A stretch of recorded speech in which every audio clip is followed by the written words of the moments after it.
بسم اللہ الرحمن الرحیم۔ السلام علیکم ورحمۃ اللہ وبرکاتہ۔ امید کرتے ہیں تمام دوست آپ خیریت سے ہوں گے۔ دوستو، پچھلے سبق کے اندر ہم وقف کے رہے ہوئے احکام کو پڑھا چکے ہیں۔ چونکہ وقف کے جو احکام تھے ہم نے ان کو دو اسباق کے اندر تقسیم کر لیا تھا، جس میں سے وقف کی کچھ احکام اور کچھ امور و اصول کو پہلے سبق کے اندر ہم ذکر کر چکے تھے، جبکہ ان میں سے کچھ امور اور اصول کو ہم دوسرے سبق میں بیان کر چکے ہیں۔ یعنی سبق نمبر 22 اور سبق نمبر 23 میں ہم مکمل وقف کے جتنے اصول اور جتنے جو ہے قواعد ہے وہ مکمل تفصیلی طور پر ہم پڑھا چکے ہیں ان دو اسباق کے اندر۔ جبکہ آج کے اس سبق کے اندر ہم قرآن کریم کے متعلق تجوید کے سلسلے میں کچھ ضروری امور کا ذکر کریں گے کہ جن کا کافی زیادہ استعمال ہوتا ہے قرآن کریم میں، تو اس لیے اس کو بھی لازمی جو ہے آپ خود بھی دیکھیں اور دوستوں کے ساتھ بھی شیئر کریں، تاکہ ان کے پڑھنے اور سیکھنے سے آپ کو بھی ثواب ملے اور آپ بھی ان کے ثواب میں برابر کے شریک رہیں۔ تو اس لیے چینل کو خود بھی سبسکرائب کرنا ہے اور دوستوں کے ساتھ بھی شیئر کرنا ہے، صدقہ جاریہ سمجھ کر۔ اس لیے کہ یہ صدقہ جاریہ کہا جاتا ہے ایس صدقے کو جو ہمیشہ جو ہے وہ جاری رہے، ہمیشہ اس کا ثواب کو آپ کو جو ہے ملتا رہے۔ تو ظاہر ہے آپ کی وجہ سے اگر کوئی بندہ کوئی بھائی جو ہے قرآن کریم سیکھ لیتا ہے، قرآن کریم کے ان اصول اور قواعد کو سیکھ لیتا ہے، تو جب تک وہ پڑھے اس کا ثواب جو ہے آپ کو ملے گا اور آپ اس کے ثواب میں برابر کے شریک رہیں گے۔ تو چلتے ہیں جی آج کے سبق کی جانب۔ کچھ ضروری امور۔ قرآن پاک میں 4 جگہ لفظ سکتہ لکھا ہوا ہے، جس کا مطلب یہ ہے کہ ان مقامات پر سانس لیے بغیر ذرا رک جائیں مگر وقف کے قواعد پر عمل کرتے ہوئے۔ یعنی نمبر 1 مطلب یہ ہے کہ سکتہ جو ہے، سکتہ اس کے اوپر یہ اس کے اپنے نشان ہوتے ہیں نا، سکتہ یہی چیز لکھی ہوتی ہے، یہی سکتہ۔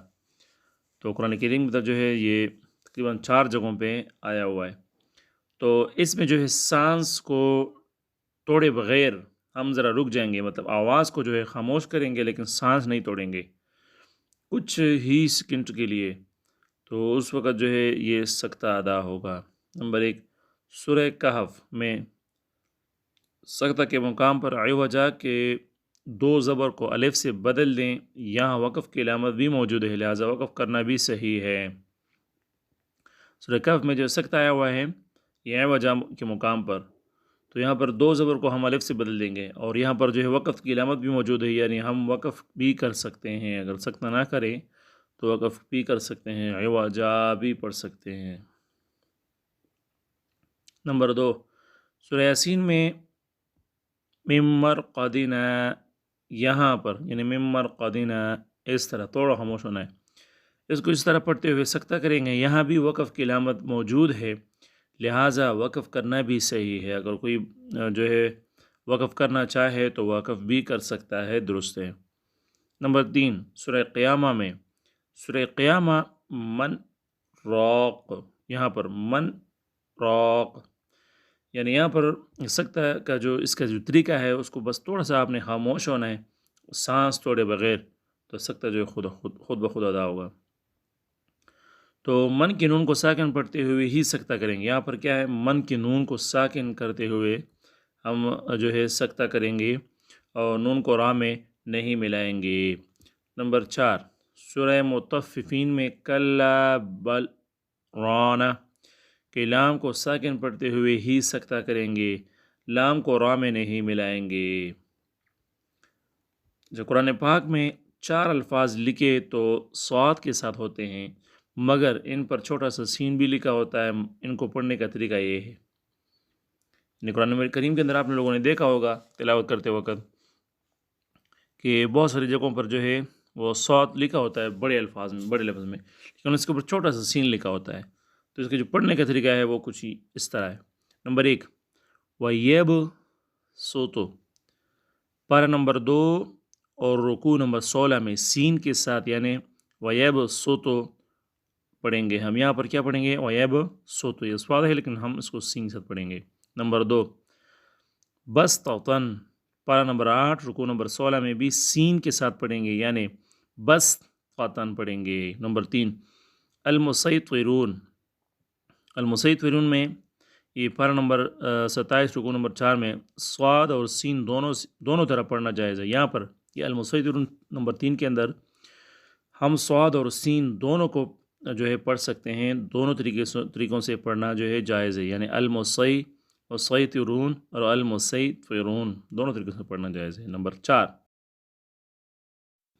30واں پارہ عامہ پارہ بمسیطر میں، 30واں پارہ عامہ پارہ سورۃ غاشیہ میں سین پڑھنا جائز نہیں ہے، صرف صاد سے ہی پڑھیں گے، یعنی بمسیطر پڑھیں گے. جہاں دو لفظوں کے درمیان چھوٹا سا نون مکسور نون قطنی لکھا ہوتا ہے، اس کو نون قطنی کہا جاتا ہے. آپ نے دیکھا ہوگا کہ دو لفظوں کے درمیان چھوٹا سا نون نیچے لکھا ہوتا ہے مکسور، جس کے نیچے جو ہے زیر ہوتا ہے. تو اس سے پہلے یا بعد میں یا دونوں جگہ الف حمزہ ہو تو ملا کر پڑھتے وقت اس کو نون پڑھتے ہیں، الف حمزہ کو نہیں پڑھتے. جبکہ رکنے کی صورت میں الف حمزہ کو پڑھتے ہیں، نون کو نہیں پڑھتے. جیسے قدیر الذی، یہاں پر دیکھو قدیر الذی میں جب ہم ملا کر پڑھیں گے تو قدیر الذی پڑھیں گے، رکتے وقت ہم پڑھیں گے قدیر الذی. فخور الذی میں ہم اس کو جو ہے ملاتے وقت ہم پڑھیں گے فخور الذی، لیکن اس پر ہم اگر رکیں گے تو ہم اس کو پڑھیں گے فخور الذی، اور رکتے وقت فخور کو الذی کے ساتھ جو ہے رکتے وقت ہم اس کو ملائیں گے نہیں بلکہ الگ الگ پڑھیں گے، فخور کو الگ اور الذی کو الگ. تو میرے ہے کہ آپ لوگ جو ہے سمجھ آ جائے گی. کسی کو اگر پھر بھی سمجھنا ہے تو کمنٹ کر کے پوچھ سکتا ہے. تو آج کا سبق کتنا ہی ملتے ہیں کل، تب تک کے لیے اجازت دیجیے. اللہ حافظ.